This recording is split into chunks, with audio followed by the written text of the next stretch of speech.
immigration enforcement. It's not law enforcement. It's political intimidation. And I'm going to keep saying this. The president has weaponized the Department of Homeland Security and federal law enforcement to act as his own federal police force. If we don't name that for what it is, we'll keep falling into this trap of thinking that this is just an immigration issue. It's actually a constitutional issue about state police power versus federal police power. And there's not supposed to be this type of federal police power.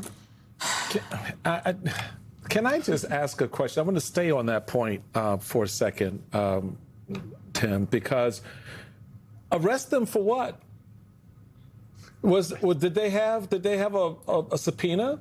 Had they identified the workers in that restaurant as gang members or as felons or as individuals who are engaged in other illegal activity in this country, maybe belonging to a gang?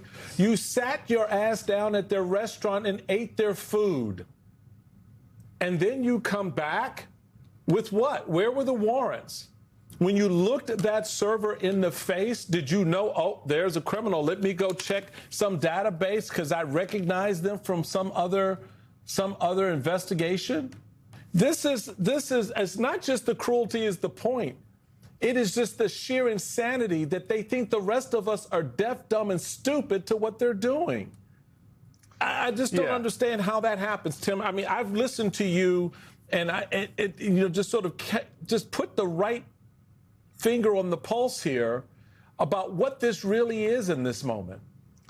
Well, it's political, right? Like, this is a political effort, and it's also performative, right? It's politics and it's performance. It's not public safety. That's not what they're doing. They're saying that they're here to go after the worst, and they barely even pay lip service to that anymore.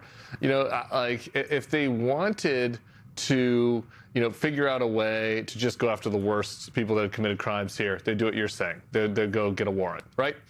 If they wanted to deport the most people, but with the least disruption to communities, right, where there was no performance in it, what they would do is they would go to the big donors, right? They would go to the owners of, construction companies and agricultural plants, and they'd say, sorry, we can't, we need to come look at your employment records and go that way. But they don't want to do that because they don't want to anger, big supporters of the president. Mm-hmm. So instead what they're doing is this, they're going into these neighborhoods, they're going into the communities, they're menacing people. They want to scare people, and they also want to escalate.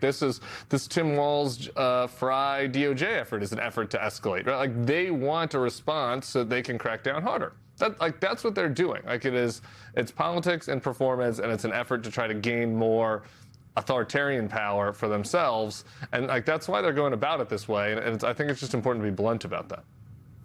That is